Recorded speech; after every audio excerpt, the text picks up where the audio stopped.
Assalamualaikum warahmatullahi wabarakatuh. Sahabatku dimanapun Anda berada, puji syukur kita panjatkan kehadirat Allah Subhanahu wa Ta'ala, dan juga salawat serta salam dan taslim kepada junjungan kita Rasulullah Muhammad SAW. Sahabat sekalian, kali ini saya mempersembahkan sebuah hasil diskusi dengan seorang debater Kristen yang mengaku dengan mudahnya menghujat Rasulullah Muhammad SAW, di mana penghujat ini nama akunnya adalah ulama muda. Alhamdulillah di diskusi ini dia lari ya, boleh dibilang orang ini setelah menghujat ingin menghindar, dan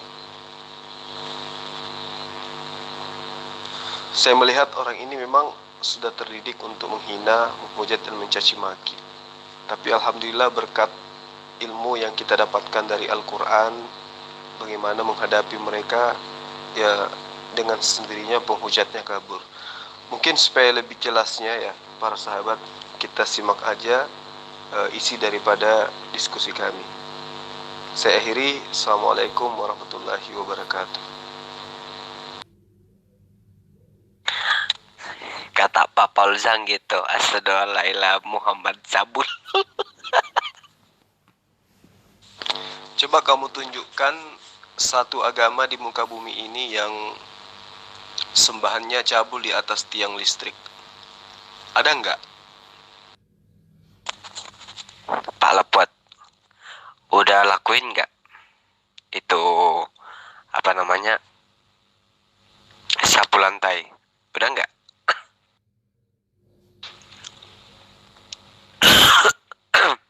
Hanya di kitabmu yang ada kok.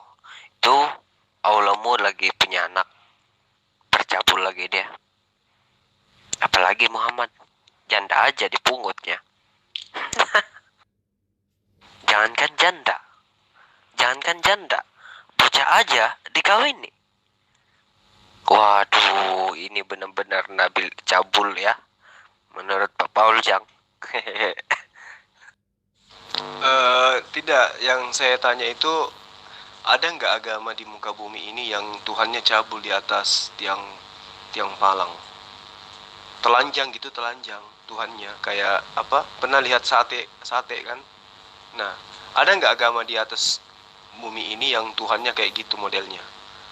Silakan. Ada ilahnya itu yang tukang cabul itu hanya di Islam gitu loh. Coba aja Anda baca itu surah An-Najm 18:20, itu sudah cukup itu. Lagi kayak binatang, lagi lambang anaknya yang ketiga itu. Bukan dibaca, maksudnya penampakannya gitu, jadi simbol. Ada nggak Tuhan yang jadi simbol, di mana Tuhannya itu telanjang bulat di atas tiang palang? Ada nggak? Oh iya, memang penampakannya juga ada kok di dalam kitabmu itu. Gimana sih Anda? Coba Anda baca di kitabmu sendiri. Allah bukan berkelamin, punya anak, punya istri. Enggak, yang saya maksud itu adalah simbol, bukan tulisan. Yang saya tanyakan itu simbol. Ada nggak berbentuk simbol atau karikatur gitu, agama di atas dunia ini yang menjadikan Tuhannya seperti ikan kering yang ditusuk pakai bambu gitu? Ada nggak? Bahkan yang menjadikan kalung, ya, ada induk kalungnya, Tuhannya di situ menggelantungan, ndak pakai baju, ndak pakai celana. Ada nggak agama seperti itu di muka bumi ini? Pak Jul, Anda itu jangan muter-muter Jul. Surah An-Najm ayat 18:20 itu sudah menjawab pertanyaanmu. Ternyata di agamamu yang ada gitu loh. Jangan muter ke surah. Yang saya tanya itu adalah simbol, karikatur, boneka gitu. Ya, ada nggak agama di muka bumi ini yang menuangkan Tuhannya dalam bentuk karikatur, di mana Tuhannya di situ digambarkan tidak pakai baju, tidak pakai celana, menggelantung di atas tiang? Ada nggak agama seperti itu menurut Anda? Nih goblok lagi nih. Kamu jawab dulu pertanyaan Zulkifli M. Abbas itu. Nanti baru Bang Zulkifli menunjukkan yang apa yang kamu inginkan. Aduh, kacau umat terjemahan ini. Aduh, ini Pak Jul ini muter-muter ini. Udah dijawab di kitab sendiri. Lu mau apa lagi Pak Jul? Baca aja kitabmu gitu loh. Saya nggak muter. Saya lihatnya malah Anda yang muter-muter. Anda kan tadi menuduh ya, menuduh sesuatu yang Anda tidak tahu. Anda tidak tahu baca Quran, baca kitab saya. Ya. Anda hanya menjual Paul Zong, ya kan, sesama orang buta. Nah makanya saya tanya, kalau Anda menghujat, coba ngaca dulu. Saya tanya samamu, bukan kepada agamamu. Saya cuma nanya samamu, supaya kau netral, saya pun netral. Ada nggak agama di muka bumi ini yang menuangkan sembahannya di dalam bentuk karikatur, di mana karikatur itu membentuk sosok manusia tanpa busana, menggantungkan di atas tiang, palang. Ada nggak agama seperti itu? Coba Anda jujur. Makanya si siapa?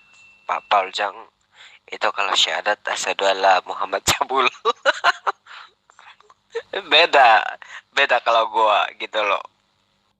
Nah, ini Anda menjual nama Paul Zong dengan mengatakan syahadatnya Muhammad seperti itu. Oke, kami terima dengan sabar. Kami terima dengan lapang dada. Karena yang menuangkan itu adalah mulut dari orang-orang yang kufur, orang-orang yang kafir. Kami sabar untuk itu. Sekarang saya ingin Anda jujur. Ada nggak agama di muka bumi ini yang membentuk Tuhannya dalam rupa patung, tanpa busana, tanpa celana, tanpa baju, kemudian dia menuangkannya di atas menggantungkannya di atas tiang palang? Ada nggak agama seperti itu di muka bumi? Jujur. Kalau gue syahadat itu mantap dan benar ya. Asyhadu alla ilaha illallah, asyhadu anna Muhammad Rasul. Beda dengan Pak Paul Zhang gitu loh. Loh, kan udah dijawab itu di surah An-Najm itu. Lu mau apa lagi Pak Jul? Anda jangan muter-muter. Sudah. Saya udah ngerti gitu loh.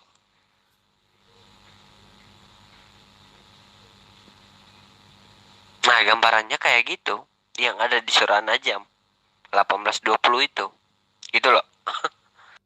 Kalau di dalam surah, berarti kan itu dalam tulisan. Yang saya tanya dalam bentuk karikatur, dalam bentuk patung atau boneka. Ada nggak agama seperti itu yang membentuk Tuhannya, ya, layaknya manusia yang sedang digantung di pohon atau di tiang listrik tanpa busana? Ada nggak agama seperti itu di muka bumi ini menurut Anda? Silakan. Udah selesai, udah dijawab kok. Udah selesai. Fair. Jul, jangan bawa gue muter-muter. Gue tuh nggak suka itu muter-muter. Goblok nanti. Oh gitu. Jadi Anda tidak pernah menemukan ada agama yang membentuk Tuhannya dalam bentuk karikatur yang telanjang bulat gitu. Atau Anda malu untuk jujur mengakui itu? Silakan. Terus ya udah selesai. Cukup. Jangan bertanya lagi. Gimana saja ilmu yang berkelamin itu. Kau udah selesai, kau belum menunjukkan ada nggak agama di muka bumi ini yang membentuk Tuhannya dalam rupa patung, tanpa busana, kemudian digantung di atas tiang palang, lalu mereka simpan di dalam rumah ibadah mereka. Ada nggak agama seperti itu? Jujur dong. Kejar Bang Zuma. Dia nih memang mulutnya sampah ini Bang Zuma. Kejar Bang Zuma. Biar dia dikapuk, biar dia ditelanjangin dia, biar dia telanjang sama kayak dengan Tuhannya.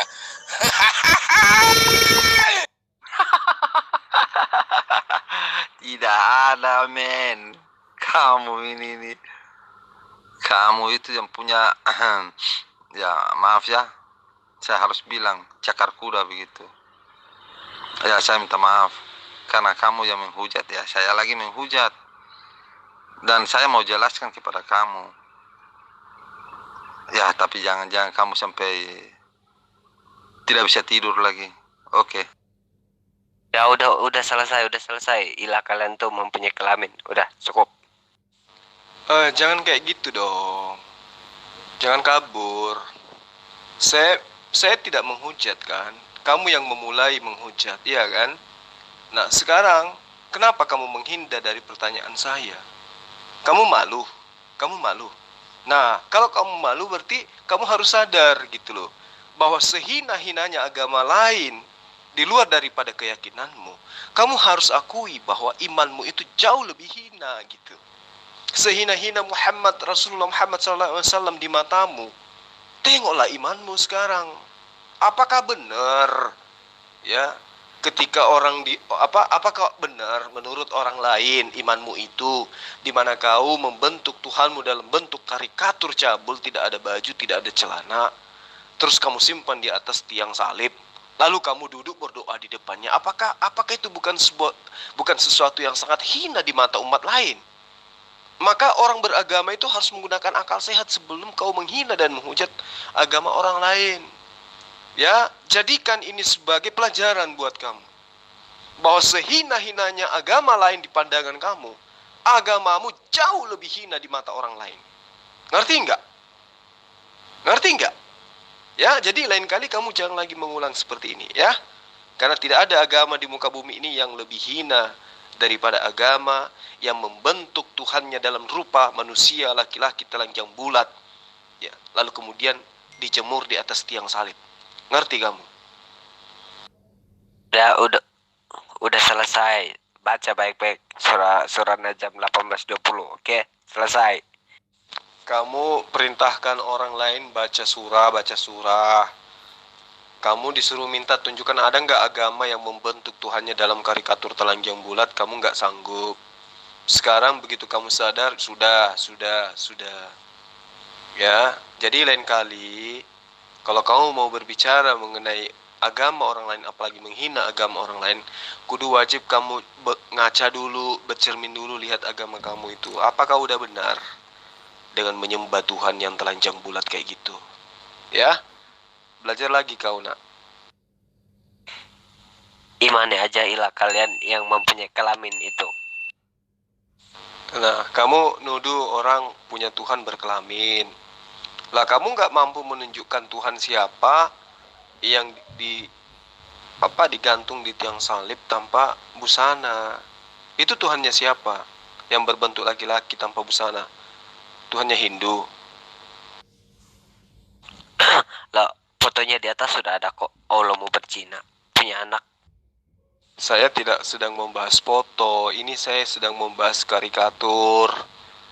Ya, ada nggak Tuhan dari agama yang kau tahu, di mana Tuhannya itu digantung di tiang salib dalam keadaan telanjang bulat? Ada nggak agama seperti itu? Udah Jul, udah Jul. Jangan muter-muter Anda. Cukup, imani aja ilmu yang punya anak. Masih sempat-sempat juga kau menghujat ya. Setelah kamu sadar bahwa tidak ada kehinaan di atas muka bumi ini selain kehinaan, ya, keyakinan yang menggambarkan Tuhannya berupa manusia yang telanjang bulat di atas tiang salib. Sadar kau? Ternyata kamu takut, kamu kabur, kamu lari. Lalu hadapi orang yang tidak komen apa vien kamu hadapi orang lain. Itu Bang Jul sedang komen vien kamu tidak hadapi. Dasar pecun. Ya nanti sambung sendiri ya. Udah, jangan muter-muter kalian. Itu udah kok. Tinggal Anda baca. Jawabannya di sana. Allahmu mempunyai kolor gitu loh. Ketika ia bersetubuh dengan setan istrinya, ya punya anak.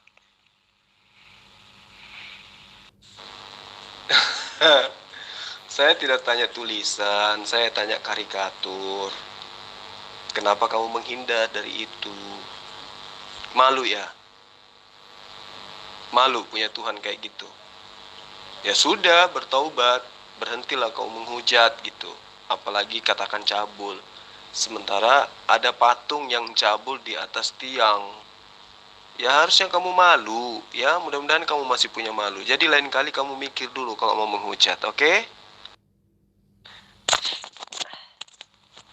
Mendingan gue lihat youtubernya Pak Polzang yang mengatakan Muhammad cabul. Ya boleh aja orang sedunia mengatakan Rasulullah Muhammad SAW itu cabul, boleh. Tapi pembuktiannya ada nggak? Ada nggak karikatur yang menunjukkan itu? Ada nggak dalil yang sahih mengatakan itu? Selain daripada ucapan-ucapan orang kafir. Ada nggak? Nggak ada kan? Nah sekarang kamu balik tanya dirimu. Ada nggak Tuhan di muka bumi ini yang cabul di atas tiang salib tanpa pakaian?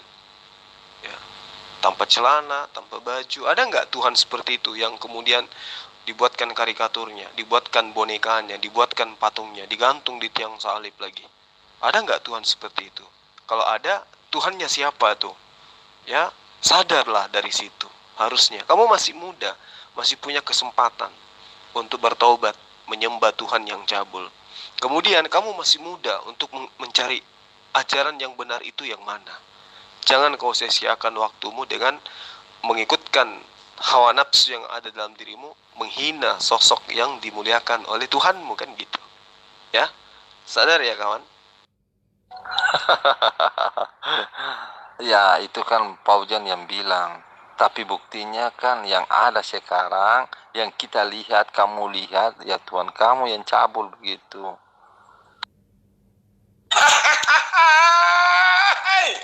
Anak haram mau kabur banyak alasan dia.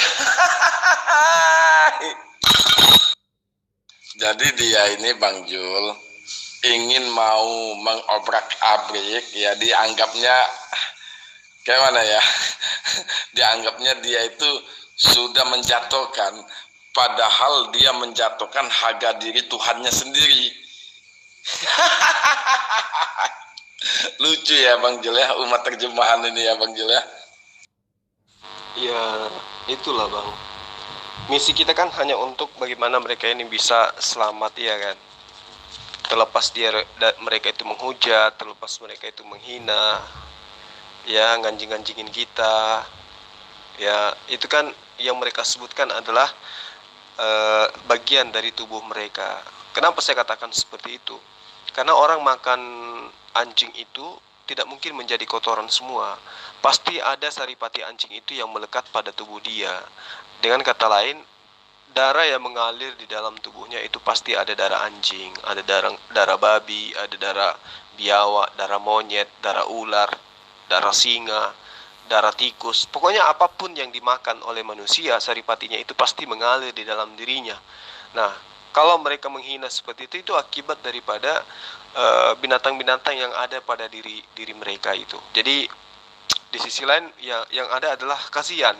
Makanya kita terpanggil untuk bagaimana bisa kita luruskan mereka ini, karena mereka ini ya apa ya, juga punya hak untuk mendapatkan hidayah. Dan mana tahu hidayah itu datangnya dari kita, dari saya, dari Bang Yusuf dan seterusnya. Jadi kita berusaha terus dan terus menerus dengan sabar tanpa lelah ya, dan jangan terpancing emosi ya, supaya mereka ini bisa diselamatkan. Kedua, kalau mereka ini kita biarkan ya, merajalela, kita biarkan mereka bebas menghujat Rasulullah, menghujat Allah, maka bisa jadi generasi berikutnya akan menjadi generasi penghujat semuanya. Nah, inilah kewajiban kita, tugas kita menyadarkan mereka supaya mereka tidak terlalu jauh tersesat. Minimal kita menyampaikan hal ini berupa kebenaran ini kepada mereka dan bisa didengarkan oleh khalayak banyak di luar sana. Saya kira seperti itu, Bang. Saya sih sedih, terharu melihatnya. Kasihan sekali. Sangat-sangat minim ilmu. Sangat-sangat membutuhkan pertolongan dari kita sebagai kaum muslimin dan muslimat. Sudahlah Jul, mutar-putar aja lu itu. Ya minimal kau sadarlah ya, bahwa satu-satunya agama yang menggambarkan Tuhannya dalam bentuk cabul ya agamamu. Jadi lain kali kau jangan menghujat, jangan menghina. Perbanyak belajar. Kenali ajaran agamamu dengan baik. Jangan kau beragama dengan mengedepankan kebencian. Ya, banyaklah belajar. Banyak belajar. Jangan berhenti hanya pada doktrin gereja. Paham ya? Kamu malu ya, malu ya. Itu kata Bang Jul itu malu ya. Kasihan sekali, malu ya, malu ya. Malu ya. Mana hujat saya Pak Jul? Buktikan pada saya. Mana? Saya kan udah kita blok. Ya, coba kamu bacakan dalilnya seperti apa bunyinya. Silakan. Bicara kau bagaimana orang ini supaya bisa selamat. Kau nyadar nggak kau Zulkifli? Abla SWT kau aja justru menyuruh kau itu mempercayai Alkitab Kristen. Terus kamu bicara tentang keselamatan. Alkitab Al-Quran kau aja masih mudah-mudahan. Alkitab saya sudah menjamin. Terus kamu bicara keselamatan. Wah, jangan muka tembok kamu, ya. Kamu itu jangan ikut-ikutan tidak waras seperti saudaramu itu si Lokot itu, ya. Kau baca itu dulu Al-Maidah kau itulah. Kasihan sekali saya melihat kamu cara ngomong itu. Ya kita hanya berusaha supaya mereka selamat. Sedangkan Nabi Muhammad nggak selamat. Camkan itu baik-baik sampai sekarang. Jadi kalau kalian ini bicaranya kok ngawur-ngawur gitu, bikin malu kalian ini. Kitab yang dimaksud oleh Al-Quran itu bukan kitabnya Kristen. Kristen itu tidak pernah disebut di dalam Al-Quran. Kitab yang dimaksud oleh Al-Quran itu adalah Injil. Kitabmu kan Evangelion, bahasa Yunani. Sementara kitab yang dimaksud oleh Al-Quran itu adalah kitab yang diwahyukan kepada Nabi Musa, Nabi Daud, dan juga Nabi Isa alaihissalam.